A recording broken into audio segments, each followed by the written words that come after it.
This is a floating shelf that I built to look like a solid beam. I had the whole video of how I made it, and the sound was messed up. So just gonna do a quick rundown of what I did to do it. It's very easy, and it will only take probably less than a few hours. All I did was I got two 1x8's, one 1x4x8, and one 1x4x6, and then one 2x4. It's my 2x4. This is what I'm going to put on the wall. Screw this into the studs, like so.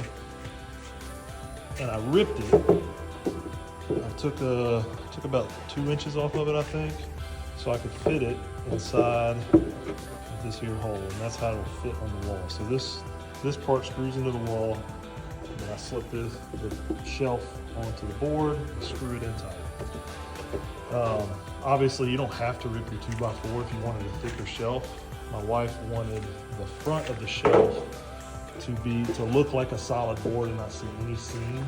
So you can kind of see if you look close to seam there. So the way this is put together, I've got my 1x4 on the front, and then my two 1x8's screwed into the front, and then I got 1x4x6 was the last piece I had to cut these little side points.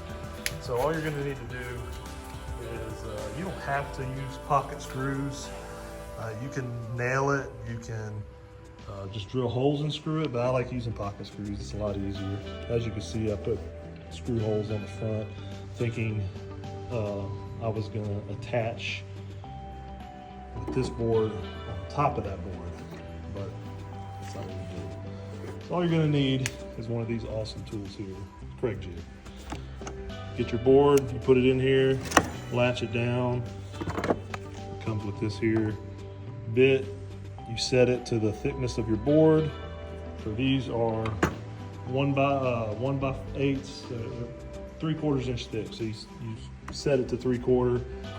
It automatically sets the depth right here when you lock the board in, and then you drill your hole. Once I drilled those holes, I glued it all down. I got it on here with some clamps and held it tight. And then I just went down one by one, screwed it in. That's it. That's all there is to it. It's very easy.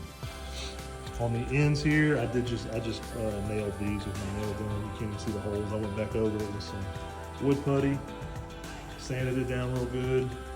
And once I get it up on the wall, it will look like one single beam.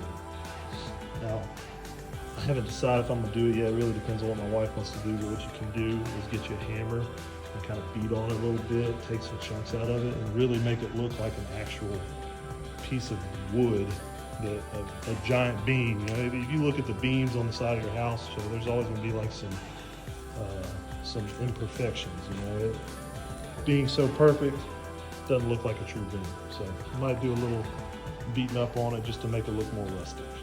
Now, head into the house. I'm gonna put this up on the wall, slide the beam on, screw the beam into the support. And that's all there is to it. Sorry for the very short video, but it is pretty self-explanatory. It's very easy. If you have any questions, just let me know. And I'll show you here the finished product when I get it up.